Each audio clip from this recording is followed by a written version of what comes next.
네, 이 슈퍼챗 하셨네요. 심행님. 네, 고맙습니다. 자, 여의도 포커스입니다. 장해찬 전 최고위원 모시겠습니다. 어서 오십시오. 안녕하세요, 장해찬입니다. 25일 날 한동훈이하고 이재명이가 만나게는 될 것 같아요. 어떻게 예상하세요?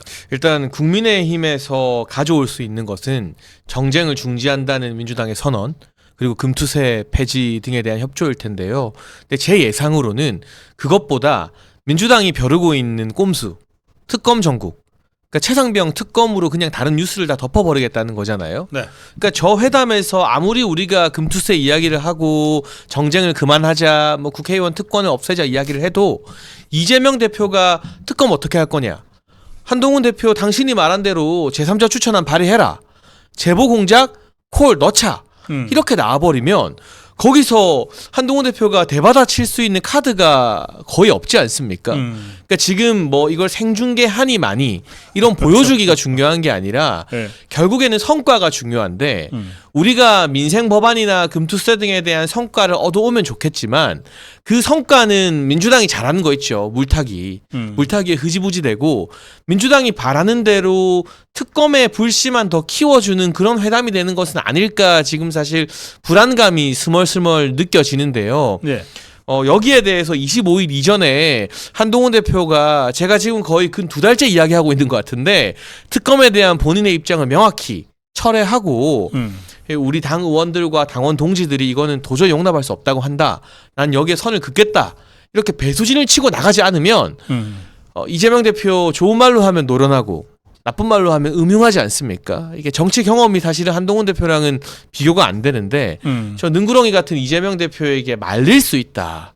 그러면 또 이 정기국회를 앞두고 국정감사 앞두고 국정 동력이 좀 빠지는 거 아닌가 하는 걱정이 네. 좀 많이 됩니다.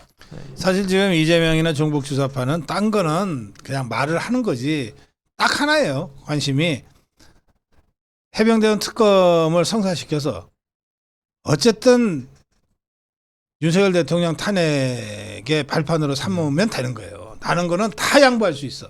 그러니까 금투세도요. 네. 금투세를 뭐 완화한다 해놓고 금투세 반대 제일 세게 하는 진성준을 정책위 의장에 유임시켰잖아요. 네. 이런 걸 보면 양동 작전으로 시간 끌겠다는 거거든요. 그러니까 이재명은 조금 중도적인 척 해주고 민주당 내부에서는 또 좌파들 만족시키는 목소리 내주고 네.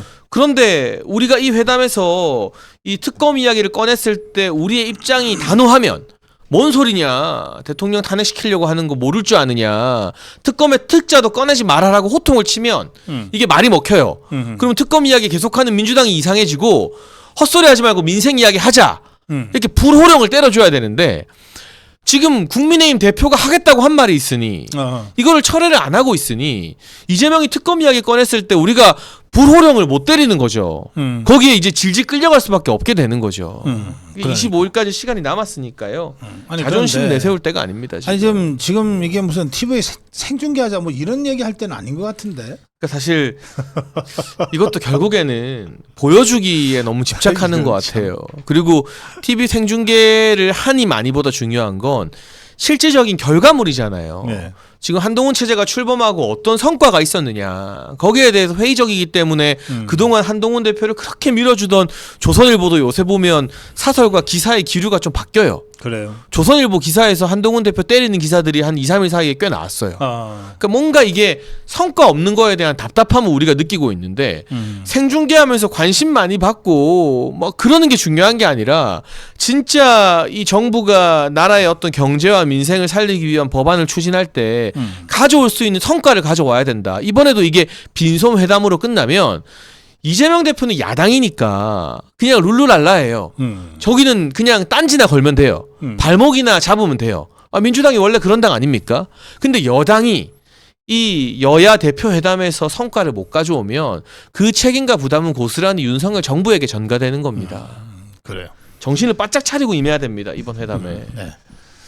그 제가 지금 몇 번째 얘기하고 있는데 뭐 이 한동훈이 지금 하고 있는 여러 정치 이 언행에 대해서 또 행태에 대해서 제가 비판할 부분이 많이 있지만 해병대원 특검법과 관련해서 단호하게 자신의 발언을 철회하고 그리고 어떤 경우에도 특검은 안 된다라고 선언하면 아주 적극적으로 지지해 줄 생각이 있다. 저도요. 네. 어.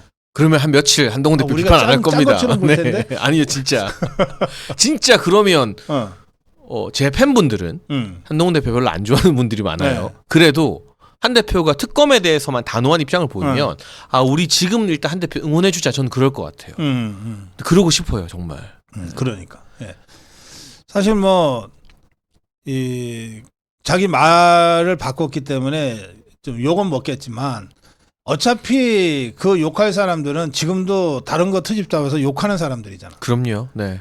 그런데 그렇게 입장을 확실하게 정리를 하면 그동안 한동훈에 대해서 유보하거나 또는 우리 편이지만 이건 아니지라고 비판했던 분들이 전부 다 박수치게 돼 있거든. 네. 이거는 뭐 정치를 잘 몰라도 그냥 이게 산수니까 금방 계산도 나오는 거야.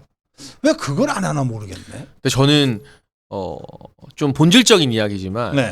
인생에서 실패를 안 해본 엘리트 의식의 결과가 아닐까 생각을 합니다. 그래요? 물론 이제 문재인 정부 때 뭐 법무연수원으로 좌천도 당했지만 그게 사실 생업 던지고 길바닥으로 싸운 사람들에 비하면 법무연수원 가서 월급 따박따박 받았던 거잖아요.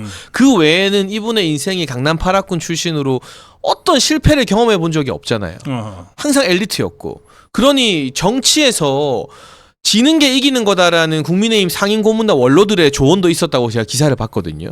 때로는 우리가 질 때 더 크게 이기는 법인데 거기에 대한 어떤 훈련이나 한번 쓰라린 패배에 대한 경험이 인생에서 없기 때문에 본인이 한 말에 대해서는 곧 죽어도 나는 이걸 못 접는다. 내 자존심을 못 접는다라는 어떤 아집으로 가는 것은 아닌가. 근데 그게 국민의힘과 보수 진영 전체를 지금 위태롭게 하고 있기 때문에 고박사민이나 저 같은 사람들이 네. 이 한동훈 팬덤한테 괴롭힘을 당하면서도 열변을 토할 수밖에 없는 거고요. 저는 참 이 특검 정국이 사실은 22대 국회 들어오고 2차 거부되면서 끝났어야 될 정국이거든요. 네, 그럼요. 이거 사실 마무리가 지어졌어야 되는 정국이에요. 근데 민주당이 3차, 4차 하면 국민들이 너네 아직도 특검 이야기하니? 하면서 민주당 보고 손가락질했을 그런 정국인 건데 이거 불씨를 지펴서 다시 살려준 게 누굽니까? 예. 한동훈 대표가 전대 나오면서 제3자 이야기하는 바람에 살아났잖아요. 그렇죠. 그럼 그때 수습을 다 죽었었는데. 수습을 할 책임이 있는 거죠. 이거는 진짜. 그래요. 예. 그런데다가 지금 저 이재명이나 박찬대가 지금 한동훈이 이제 딱 약점을 이제 틀어 잡았어. 자꾸 뭐 조건 달지 마라, 토 달지 마라, 막 이런 식으로 공격을 하잖아요. 이게 이 잠펀치에 멍든다고 이런 식으로 계속하면 한동훈 이미지도 아주 결정적으로 망가져요. 그 박찬대 원내대표가 한동훈 대표 파이팅 이러더라고요. 카메라 앞에서 빨리 발휘하라고. 그게 캡처가 다 남아 있습니다. 네. 본인이 그 관훈 클럽 토론하고 나와서. 근데 박찬대가 어떤 양반이냐? 제가 최고위원 할 때 저는 박찬대 원내대표를 코딱대라고 불렀거든요. 이재명 대표 코딱지 파주는 코에 묻은 거 떼주는 사진이 남아 있는 사람이에요. 그러니까 이재명의 코딱지나 파주는 간신히 이재명 덕분에 원내대표 하는데 그런 박찬대가 만면에 미소를 띠고 카메라 앞에서 한동훈 대표 화이팅 이러고 있습니다. 우리가 이런 꼴을 봐야 됩니까? 글쎄, 나 참. 아니 다른 사람도 아니고 겨우 코딱지나 봐주는 박찬대한테 우리가 이렇게 조롱을 당해야 돼요? 이거 한동훈 대표가 오늘 밤이라도 마음 고쳐먹고 내일부터 우리 이제 단일 대우로 나간다. 특검의 특자도 꺼내지 말라 그러면 한동훈 대표를 미심쩍게 바라보고 있는 자유우파 진영의 많은 지지자와 시청자들이 그래 한번 믿어보자. 힘을 한번 실어보자라고 한다니까요. 예, 하여튼 저 뭐 25일 모든 것이 끝나는 건 아닌데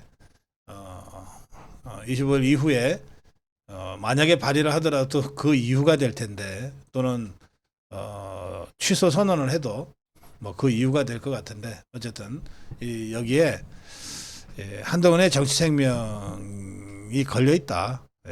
한동훈이가 이거를 모를지는 모르겠는데 아직까지는 이거 그냥 정식 좀 이렇게 오랫동안 관찰해본 제 입장에서는 너무나 분명한 거예요. 그러니까 한번 깊이 생각하시기 바랍니다. 자, 다음으로 갈게요. 이게 또 한동훈 얘기네. 아니 좋아. 뭐 김대중이 대통령 했으니까 추모식에 간다 좋아요. 유경수 여사 50주기 추모식이 원래 추모식이라고 하는 게 10년, 5년, 10년 이렇게 해서 50주년, 100주년 이건 굉장히 의미가 있잖아요. 특별하죠. 그 윤석열 대통령이 김건희 여사와 함께 광복절 아침에 일찍 갔다 오잖아요. 근데 이 국민의힘 이 자들은 도대체 뭐 하는 자들인지 모르겠네. 그러니까 사실은 이 국민의힘에서 네. 제가 봤을 때 지금 박정희 전 대통령을 추모하고 네. 유경수 여사를 기리고 이승만 전 대통령의 업적을 이야기하면 한동훈 체제의 국민의힘에서는 극우 딱지가 붙을까봐 다들 겁내하는 것 같아요. 이런 참네. 그런데 저도 최고위원을 거의 1년 하지 않았습니까? 네. 국민의힘 최고위원실에 당사에 이승만 전 대통령과 박정희 전 대통령의 존영이 걸려 있습니다. 사진이 걸려 있어요. 그분들이 이룩한 자유민주주의와 산업화의 역사 위에 지금의 대한민국이 있다라는 게 국민의힘의 기본 철학인 거잖아요. 그런데 그 철학을 지금 국민의힘 내부에서는 쉬쉬하고 있고 DJ 추도식 가서 우리가 지금 김대중 전 대통령 말만 들었으면 훨씬 좋았을 거다. 이런 이야기하면 뭔가 세련되고 깨어있고 이게 뭐 진보하는 뉴 보스인 것처럼 완전히 잘못된 거죠. 사실은 집을 지을 때도 기초공사를 튼튼히 하고 나서 뭐 지붕을 꾸미던가 해야 되는데 기초공사 다 망쳐놓고 구구단도 못하면서 미적분하겠다는 거거든요. 이게 저는 지난 총선 때부터 우리 당의 집토끼라고 하는 전통 보수 네. 또 영남의 유권자들 너무 모독하는 것 같아요. 어차피 민주당 안 찍고 우리 찍을 거잖아. 이런 오만한 행태가 계속되면 이번 총선에서도 대구 지역의 투표율이 가장 눈에 띄게 감소하지 않았습니까? 그랬죠. 예. 다음 지선 대선에서도 대구와 부산에서요 한 5% 투표 안 해버리면 우리 지는 거예요. 그러니까 이 집토끼라고 해서 전통 보수라 해서 물론 이분들이 민주당 싫어하고 이재명 싫어하겠지만 가만히 있고 이렇게 무시하는데도 어차피 우리 찍을 거잖아. 아니 민주당은 안 찍어도 투표소에 안 나간다니까요. 이렇게 하면 안 돼요. 그러니까. 근데 뭐 지금 뭐 당사에 걸려 있는 사진까지 이제 말씀을 하셨는데 저는 거기에 더해서 한마디만 할게요. 유영수 여사의 서거는 간첩한테 총 맞아서 돌아가신 거예요. 네. 아니 이게 무슨 대한민국 대통령의 영부인이 8.15 광복절 기념식에 참석했다가 간첩에서 총에 맞아서 서거를 했는데 그거를 50주년이 됐는데 우리 자유파 진영의 정치적 대표체라고 하는 국민의힘의 당대표이야 어떤 자들도 이걸 추모를 안 했다는 거예요. 대통령 부부가 갔는데도 몰랐다는 거 아니야. 그러니까요. 거기 수석 이하 전 비서실의 그 수석급 이상들이 다 같이 참석을 했더라고. 그 어떻게 국민의힘은 이 모양이냔 말이에요. 이게 있을 수 있는 일이에요? 그러니까 사실은 대통령께서 어느 추도식이나 기념사를 가시면 네. 제가 일해봤던 경험으로는 네. 용산 대통령실에서 국민의힘 지도부에게 알려줍니다. 대통령께서 이 추도사 가시는데 네. 올 거냐? 그러면 당 지도부는 김기현 체제 때는 김기현 대표가 거기 가서 대통령 행사니까 아무 발언도 못할 때가 많아요, 사실. 박정희 전 대통령 추도식에 박근혜 전 대통령과 윤석열 대통령이 2023년에 조우하셨던 적이 있거든요. 그래요. 그때 저도 가고 당 지도부 다 갔는데 네. 당 지도부한테는 그냥 앉아서 같이 추도하는 거 외에 롤이 없어요. 그럼에도 불구하고 대통령이 함께하는 행사이기 때문에 지도부가 힘을 실는 차원에서 다 갔단 말이죠. 네. 이번에도 비서실장이나 정무석이 당 지도부에게 통보를 했을 겁니다. 유영수 그거 여사 안 추도식에 했을 리가 없지. 대통령 참석하신다. 어떻게 할 거냐? 당 지도부가 안 간 거예요. 이거는. 그러니까 이거 제가 이해가 안 돼. 예. 그리고 당 지도부가 간다고 하잖아요. 그러면 그 뭐 광복절 이 기념식도 가야 되고 경축식도 가야 되고 교통편도 대통령실에서 다 제공해 줘요. 대통령 행사 같이 참석할 때는. 근데 이거는 당 대표실이든 당 지도부든 정략적으로 윤석열 대통령과의 차별화를 위해서인지 아니면 유경수 여사 50주년 추도식이 그만큼 의미가 없다고 생각했는지는 모르겠지만 안 간 거예요. 제가 봤을 때 갔어도 아마 대통령께서 추도사 하시고 하는 거 외에 헌화하는 거 외에 당 지도부는 뒤에 앉아 있어야 되니까 네. 뭐 들러리 되기 싫다는 유치한 마음인지 뭔지 제가 모르겠습니다만 적어도 제가 최고위원 하면서 겪었던 프로세스로는 네. 대통령이 가시는 추도사에 당 지도부에게 참석을 물어보는데 이거 당 지도부가 안 갔다면 뭔가 저희가 있는 거라고 추측을 할 수밖에 없죠. 그래놓고 이제 김대중 추도식에 간 거지. 나 이런 참. 아이고. 이종찬이 어떻게 보세요? 아이 뭐 진즉 이제 물러나야죠. 광복회를 이렇게 조각 내놨으면 저는 물러나시는 게 맞다고 보고요. 네. 이게 임명도 대통령이 하는 자리가 아니고 강제로 뭐 제가 지난주에 설명드렸지만 사임시킬 수 있는 자리도 아닙니다만 네. 국민 여론이 이 정도고 광복회 행사가 정치 집회가 돼버렸잖아요. 네. 그것도 현직 대통령 퇴진을 부르짖는 정치 집회가 되었다면 거기에 도의적 책임을 지는 게 저는 원로로서 맞는 일이라 보는데 제가 좀 불행한 추측을 하자면 네. 이종찬 회장의 행보가 고성국 박사님이 짚어주신 것처럼 온갖 정권을 가리지 않고 요직만 하잖아요. 이분이 벌써 다음번 정권 민주당이 된다 또 배팅을 한 게 아닌가. 아니 그게 아니고서야 이게 말이 되나. 그 광복회 행사에 민주당 의원들 조국 혁신당 의원들 다 오는 게 그 말이 돼요. 거기서 박수 받는 게. 뭐 이종찬이 고향에 돌아간 기분이었겠네. 근데 또 이 DJ 추모식에서 한동훈 대표랑은 빵긋 웃으면서 악수하더라고요. 또 보면. 그렇죠. 알다가도 모를 일입니다. 예. 아니 그런데 이 김영석 독립기념관장 뭐 학자로서의 상당한 그 연구 실적과 소신을 갖고 지금까지 꼿꼿하게 살아온 사람인데 어쨌든 뭐 독립기념관장도 그 독립기념관의 인사추천위원회에서 1등을 해서 지금 대통령이 그렇게 해서 올라온 인사안을 제거한 거 아니에요? 그럼요. 네. 그런데 이 이종찬이만 저렇게 떠들어대도 짜증 나는데 안철수, 조경태, 이상민, 김용태 이런 사람들이 또 뭐 김영석이 부적절하다, 뭐 자진 사퇴하라 이런 얘기들을 술술 해가지고 그야말로 이 자중질환 양상을 지금 보이고 있어요. 그러니까 이게 뿌리와 철학이 없는 기회주의자들이기 때문에 그렇습니다. 제가 이렇게 냉정하게 평가를 할 수밖에 없는 게요. 네. 지금 말한 이 네 분들, 그러니까 김영석 관장 부적절하다고 한 분들, 이 사람들한테 이승만 전 대통령의 업적에 대해서 물어보면 말끝이 흐릴 겁니다. 제대로 말 못할 거예요. 네. 그러니까 이 사람들은 어떤 뿌리와 신념, 철학을 가지고 보수 정당에서 정치하는 게 아니라 그냥 어쩌다 흘러 보수 정당 국회의원이 됐어요. 그렇기 때문에 우리가 이 자랑스럽게 여기는 자유민주주의와 한미동맹과 산업화에 대한 긍지가 없어요. 그러니까 여론 눈치를 보다가 조금 불리하다 싶으면 뜨거. 친일 논란 뜨거. 건국절 논란된다 뜨거. 이승만 네. 논란된다 뜨거. 그냥 뜨거운 거 다 피하고 싶은 거예요.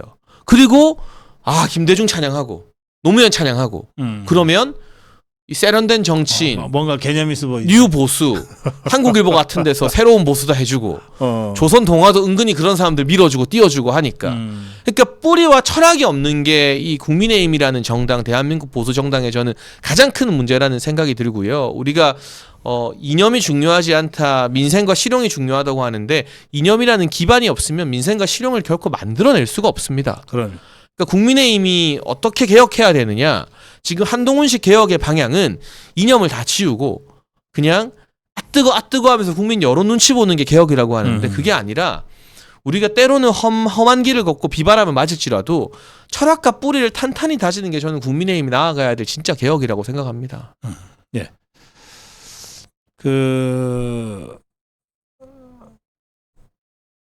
김건희가 살인자다. 김건희 윤석열이 죽였다. 이 발언이 국회에서 나왔어요. 이건 면책특권에 해당될까요? 저는 대법원 판례를 미루어 보면 이거 면책특권 범위를 넘어서는 발언인 것 같아요. 예. 국회 내 발언이라고 무조건 다 무죄가 되는 건 아니거든요. 네. 일정 수준 이상을 넘어간 발언에 대해서는 면책특권 적용하지 않는다는 대법원 판례도 있습니다. 예. 전현희 의원 당연히 책임을 져야 되고요. 저는 국민의힘이라는 정당이 이 발언을 왜 이렇게 순순히 넘어가는지 잘 모르겠어요.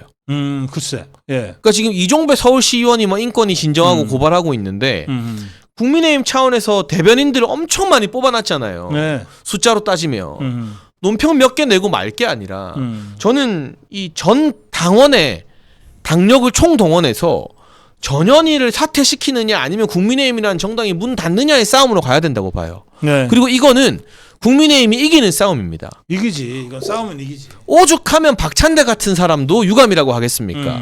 이거 계속 붙으면 진보 언론이나 진보 지형에서도 옹호가 안 되는 발언이거든요. 예.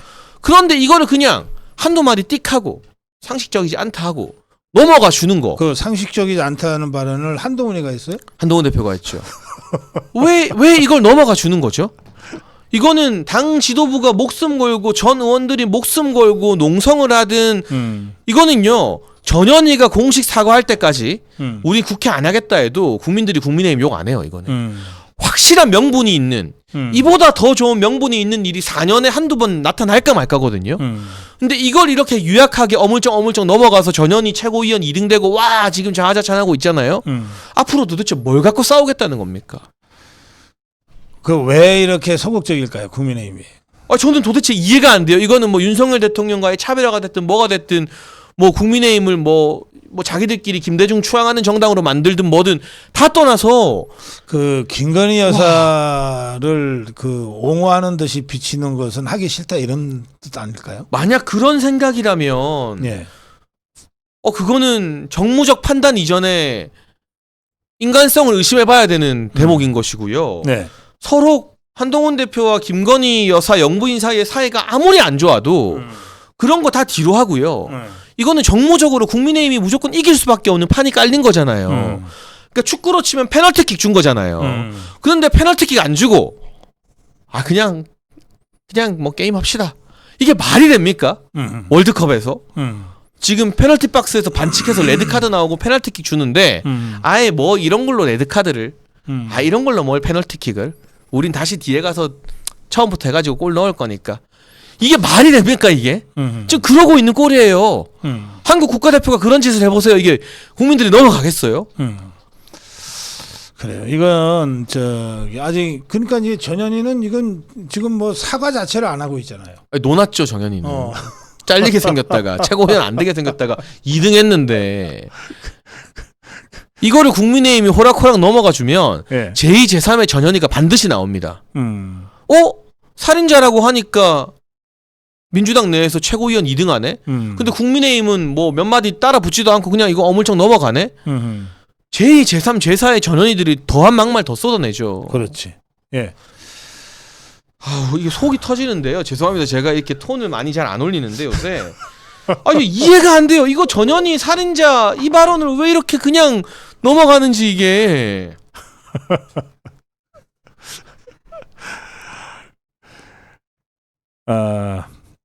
그래. 최민희도 좀 봅시다. 참 진짜.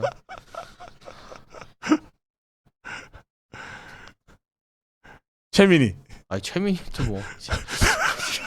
죄송한데 그 이름 뒤에 희자 들어가는 이 전현희 최민희가 왜 이런지 모르겠는데. 그러니까 이게 최민희 의원이 지금 과방위원장입니다. 예. 참 비극적인 일이죠. 여러 가지 자격 논란으로 방통위원도 못 되는 분이 국회의원 배지를 달고 과방위원장이 됐다는 거 참 비극적인 일인데요. 청문회를 막 새벽 2시 넘어까지 합니다. 그래서 김태규 지금 방통위원이 네. 새벽 2시가 넘어가니까 내가 지금 정상적 판단이 안 된다. 더 답변을 못 하겠다고 하는데도 끝없이 밀어붙입니다. 아하, 예. 요즘은요 검찰 수사도 이렇게 못해요. 그렇지. 심야 수사 다 중단돼 있어요. 피의자나 참고인의 동의 없이는 못하게 돼 있어요. 이거 못하게 만든 게 민주당이거든요. 조국 추미애 박범계 때 인권 지켜준다고 범죄자라 하더라도 본인들이 동의 안 하면 8시 이후로 수사도 못하게 해요. 그래요. 예. 방통위원이 무슨 범죄자도 아닌데 새벽 2시 넘어까지 잠을 안 재우고 빠락빠락 소리 지르면서 대답해 하는 게 이게 말이나 됩니까? 그리고 재판에서만 쓸 수 있는 재판 기록을 최민희가 가져와서 그걸 가지고 방통위원들한테 질문을 해요. 이게 무슨 재판이냐? MBC의 박문진 이사들이 자기들 안 나가겠다고 하는 재판입니다. 네, 권한쟁이. 결국 MBC 박문진 이사들과 민주당의 한 통속이란 뜻이잖아요. 이게 법적으로도 위법이고요. 그러니까 이런 말도 안 되는 최민희의 불법 의사 진행에 대해서도 당 지도부가 총력을 동원해서 최민희를 규탄해야 되는데 요즘 종편에 나오는 이슈 중에 최민희에 대해서 규탄하는 당 지도부의 메시지 나온 적 있습니까? 오죽하면 조선일보, 중앙일보가 국민의힘에 입이 없다. 메시지가 안 나온다. 용산이 오죽하면 한동훈 체제에서 용산과 민주당이 다이다이 뜨는 거 국민의힘 한동훈 체제가 민주당과 안 싸우니까 그런 거다라고 아쉬움을 그렇지. 토로하고 네. 있고 메시지 회의 하면 뭐예요?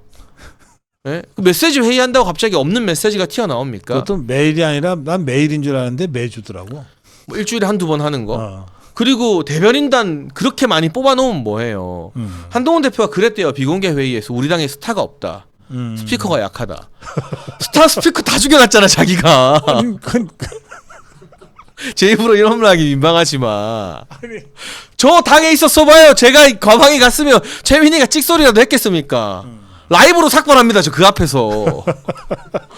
이거 이럴 바에는 네. 투쟁하고 그럴 사람이 지금 없잖아요. 지금 그럴 사람 싸게 보이는 사람 도태호도 자르고 다 잘랐지. 다 잘라놓고 갑자기 스피커랑 스타를 하루아침에 그냥 대변인 딱지 주고 TV조선 채널A 종편에 좀 내보낸다고 그게 스타가 됩니까? 스피커가 됩니까? 그 사람들 말하는 게 기사가 납니까? 그러니까. 예. 자 마지막으로 정봉주 어떻게 봐요? 뭐 자업자득인데요. 아 근데 김재현이가 손잡고 같이 확실한 거. 그러는데. 김재현 최고위원은 고수예요. 고단수예요. 그 진짜 올 수 있어서가 아니라 매기는 거잖아요. 그렇지. 그동안 당한 게 많았던 걸 그렇게 참 능구렁이처럼 잘 치는 고단수고요. 근데 저는 정봉주의 도끼를 우리가 우습게 보면 안 돼요. 그러니까 정봉주를 고평가하는 게 아니라 낙곰수 사단이잖아요. 그렇지. 예. 그러면 정봉주가 지금 이재명한테 완전 악에 맞춰 있을 거란 말이죠. 지금은 아니지만 이재명의 사법 리스크가 현실화되고 김경수가 귀국하고 뭔가 반명들의 구심점이 생길 때 정봉주의 독한 혀가 낙검수 사단이 작정하고 이재명을 조지게 되지 않을까? 그러면 균열이 일어날 수 있다. 그러니까 우리가 이제 정봉주 보고 아예 꼴 좋다 자업자득이다 하면서도 이 정봉주라는 어떤 분열의 씨앗이 민주당 체제에 하나 콕 박힌 거 우리는 기분 좋게 바라보고 굿이나 보고 떡이나 먹어야죠. 뭐. 그래. 지금 이게 뭐 정청래다 전현이다 뭐 최민희다 뭐 이제 이런 것들이 지금 자꾸 설치는데 장경태다. 근데 이재명이가 학살에서 지금은 이제 배치 떨어져서 지금 백수로 있지만 이자들 뭐 서른이를 비롯해서 쭉 있잖아요. 네. 정봉주에 이르기까지. 네. 이것들이 진짜 작심하고 입 열기 시작하면 내가 보기에 최민희 뭐 저 정청래 뭐 전현희 이런 것들은 잽이도 안 돼. 그럼요. 예. 이게 원조잖아요. 정봉주 같은 사람들이. 네. 그러니까 이게 독약도 약에 쓸 때가 있는 겁니다. 이의제라고 하지 않습니까? 그러니까 저는 이 정봉주를 비롯한 이 반명들이 10월 이후에 이재명 1심 선고 이후에 이제 분출되기 시작될 텐데 그렇죠. 연말에 또 김경수 귀국하고 그러면 임종석도 뭐 재판 출석했지만 여기도 이재명 때문에 공천 잘린 거잖아요. 그렇죠. 아예 선거 네. 뛰어보지도 못하고 그러니까 이런 상황에서 저는 이 정봉주라는 씨앗이 이재명의 목덜미만 호시탐탐 노리고 있을 것이다. 그러니까 우리가 잘 지켜보면 됩니다. 네. 예, 마무리 한 말씀. 그러니까 참 여러모로 민주당과 이재명만 공격하고 싶습니다. 저희가 그러고 싶어요. 화력을 집중하고 싶어요. 그런데 보수 우파 내부에서 국민의힘에서 너무나 유약한 모습을 보이고 전투력 없는 모습을 보이기 때문에 그 부분에 대해서 채찍질을 할 수밖에 없는데요. 이 채찍질이 다음번 정권을 우리가 재창출하기 위한 그런 건강한 채찍질이다라는 말씀을 다시 한번 드리고 싶고 제발 국회의원 배지 달았다고 배부른 돼지처럼 기회주의자가 돼서 뒤에서 눈치나 보지 말고 앞장서서 싸워라 이런 말씀을 좀 국민의힘 모든 의원과 지도부에게 드리고 싶습니다. 예, 말씀 고맙습니다. 잘 들었습니다. 장예찬 전 최고위원이었습니다.